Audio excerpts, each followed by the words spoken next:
Hi, I'm Becca Feeken with Amazing Paper Grace, a licensed designer at Spellbinder Paper Arts, and we've been talking about die-cut embellishments, what you do to set your cards and your creations apart. So today, I'm going to show you how to make a flower. It's not just any flower, it's a flower that anybody can make, I promise you. So out in the industry right now, there are very realistic flowers, and there are also representational flowers. These are just representational flowers. There's not much you have to do to them. You do the same thing every time, and you'll get a flower that can go on your card. While we're doing that, we're going to be making another item, and it's just going to go to show you how versatile the dies that I'm using today are. They go from a flat card to a box, which is what we're going to make today, to a book. We've made a booklet before. We've made bags. And so all of those serve to be embellishment or ensemble to a card you're already making with that die. So let's get started. I'm going to introduce you to a couple of dies. So this is the Grand Cabinet. And this is the Grand Cabinet. This is the side piece. And then also we're going to use Cinch and Go 3. And I'll explain a little bit more about that. Now, these are dies that you can cut a couple of different ways. So I wanted to be sure to point that out to you. For our box that's going to house our flowers, need to cut 2 of this piece that have an open aperture with an outer rim, with an inlay, and with an inner rim. You're actually going to get a piece that looks like this. We also need to cut pieces that don't have an aperture. So with an outer rim, with an inlay, and that's it, we're actually going to get a piece like this that's filled in. Then we also need a side. The side comes with an insert, but this time we're not going to use it. So let me tell you what we're going to need to make our box. And this is the box here on the table if you've not seen it. It's basically 2 sleeves put together. Now what's inside? Oh, it can be anything. You can send flowers, you can send candy, it can be a gift. But if you can imagine that your card can match that, that's pretty powerful. So for this box, you're going to need to cut 2 of the open aperture, which would be this. You need to cut 2 that don't have an aperture, which would be this. And then you need to cut the 2 edge pieces. Also, you have to cut an acetate. You'll cut actually 2 to go in this box. So I'm going to show you how that goes together by gluing this acetate to the open aperture piece. By turning this over, I'm going to use Crystal Glossy Accents and just run a bead around this. You don't want too much. You just want enough that it will hold it, but you don't want it to gush out. So it would be just like drawing with a pen. You're just going to go around there very quickly, and it'll give you enough. And then because we don't want the aperture to gape, I'm going to add a little bit in there too. But here again, not too much. This has got a really thin tip, and it's going to keep you from going too wrong on that. Okay, so now I've already cut this, so now I can just simply lay it down at the base and let it fall into place, and that's how you add the acetate. It's very easy. Okay, I actually have one off to the side that I can show you how to put together. So if you look at the box, there are 2 sleeves, and the sleeves just interlock. They fit over each other. So to do that, I need a piece with the acetate and a piece without. And then I have my center pieces. I've gone ahead and put adhesive tape there, and I will flip the embossed side down and show you how everything goes together. Remove the tape liner. Move the tape liner here.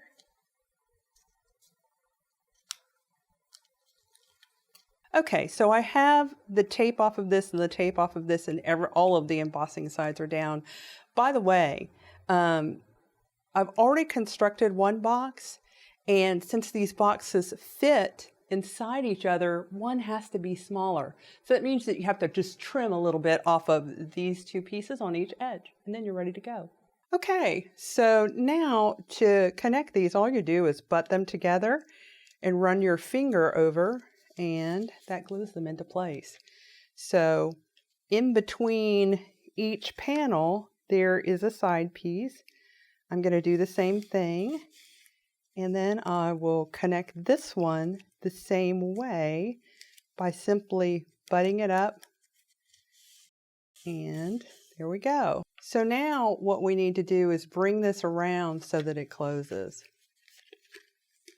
And I will just match the end up or lay it down, whichever is most comfortable. There we go. And it does lay flat. So you've seen me put together one of these. There's another that I've already put together that looks like this. So these actually, one nest inside the other with that smaller one going in first. Well, I have my box together. It's glued together and it's looking pretty nice. So we're moving on to the next step, which is the box interior. So you'll see here, I have a diagram. This diagram is an easy way to make a box insert. You simply have a piece of paper cut to 10 inches by 10¼ inches, and then you score 1.5 inches and 3 inches from each edge. That's it. When you do that, you'll have a piece of paper that looks like this, and I've just marked it so that you can see how we're going to cut. We're going to get rid of this square and this square and this square on every corner. And when you do, it's going to look like this. And this is looking a little bit more like a box that has the tabs and it has the fold in. No worries about the dimensions. We'll make sure that that information is available as well.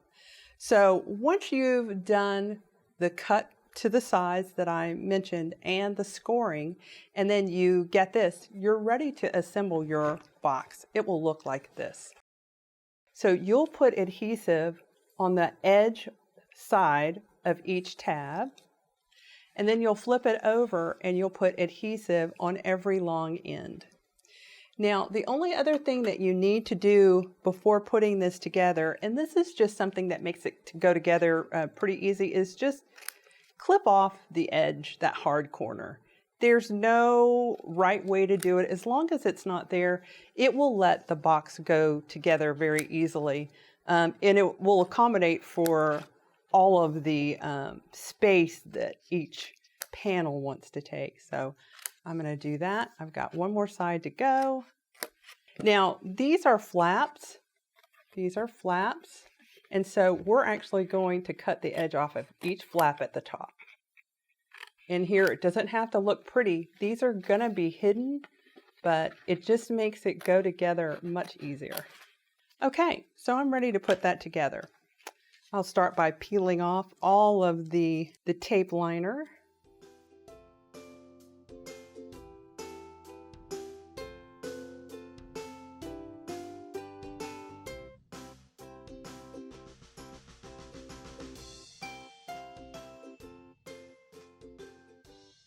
Okay, so score here, here, here, here. Score each of the side pieces. I'll score here, here, here, and here, and we're ready. So if you'll set this up straight and then bring the edge to meet it, you can watch the edge and make sure they go together nicely. And then turn and do the same thing. Bring one leg up to meet the edge and turn and do the same thing. That adhesive on the side is just going to grab, and there.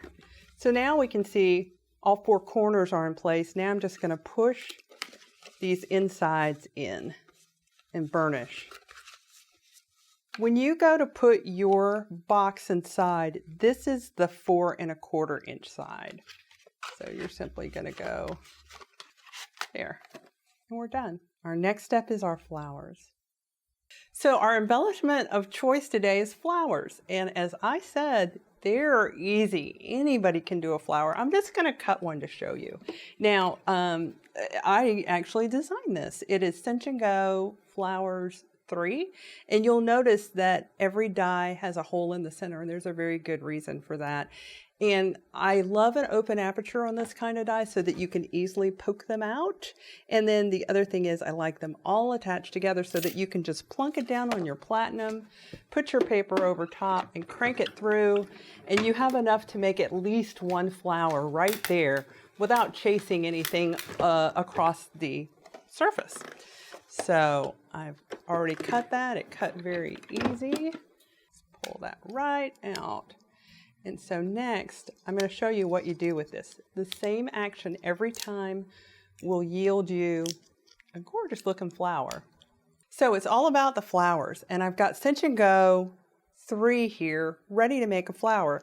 I think 4 petals are good, but you know what? You can make a flower with 2 petals or just 3. When you're making your flowers, you're going to want to vary that. Sometimes you'll have 3, a smaller one for 2, and then it looks more realistic that way. So the first place you're going to go is your dauber and a water-based ink. I'm using Victorian Velvet. So just take your dauber, and there's no science behind here.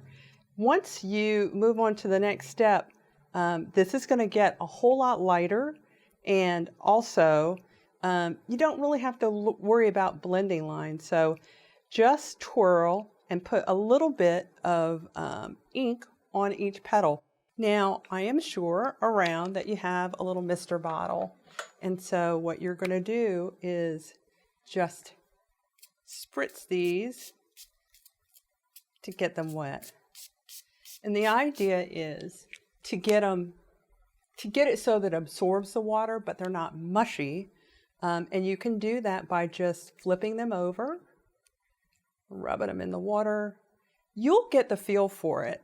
Right now, there's a resistance to the paper. It kind of feels like cardboard, but when this is ready, it'll be very pliable, and it's getting there. And this is a place where you're going to need a stylus. So I'm actually using the Tool-in-One.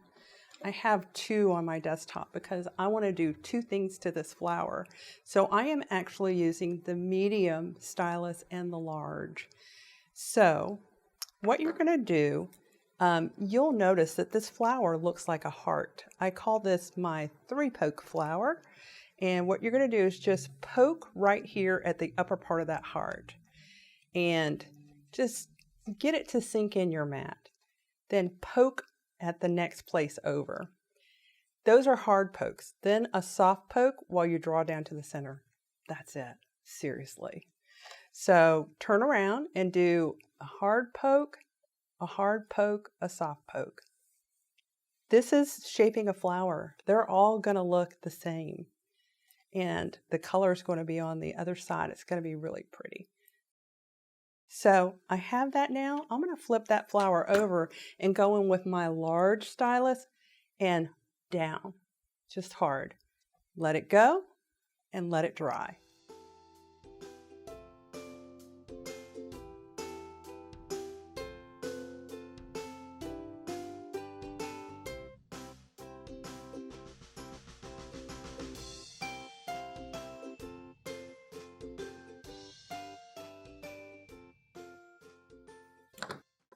They are done, and now they dry, and I'm going to pull together another flower that we're actually going to put together.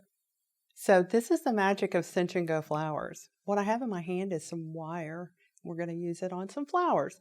I also have pearls, and you're going to see how they get used. So cut off just a piece of wire under 4 inches will do. Grab yourself a pretty pearl.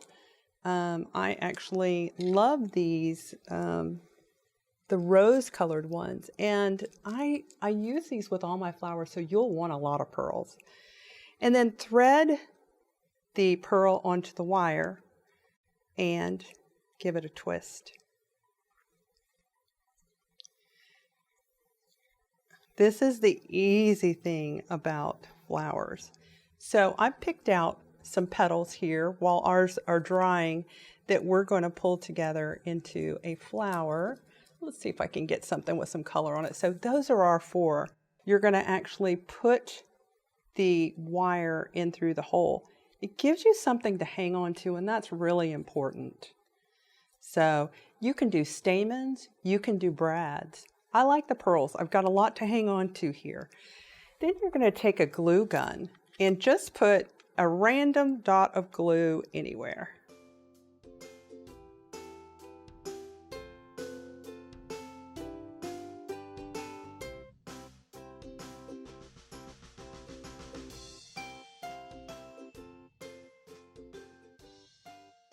After the last one, you definitely want to put some glue, and I could have stopped at 3. That would have been a beautiful flower too. I'll go with 4.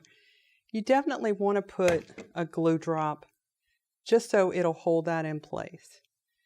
And then I'm just going to bend that wire and I'll cut it off. But it's so nice to hold on to that. It makes flower making so easy, and every flower goes just like that. So our box is all ready together. All I need to do is put the ribbon on, and then I'll also attach flowers. So I have a ribbon that I've already put together, and I'd like to just glue it in the upper corner of the box. So I will put some glue on the back and place that in the upper corner, and then just a little bit of glue on the back of each flower. So put that in the center.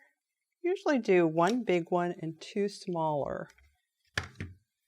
And we're done. So that's another way to embellish. One of my favorites, to embellish with flowers. They're going to go on your cards. They're going to go on all of your ensemble creations like your boxes or your books or anything else you want. And they're very easy to put together. Thanks for watching. If you like this video and want to see more from Scrapbook.com, please like, share, subscribe, and leave a message. Happy crafting!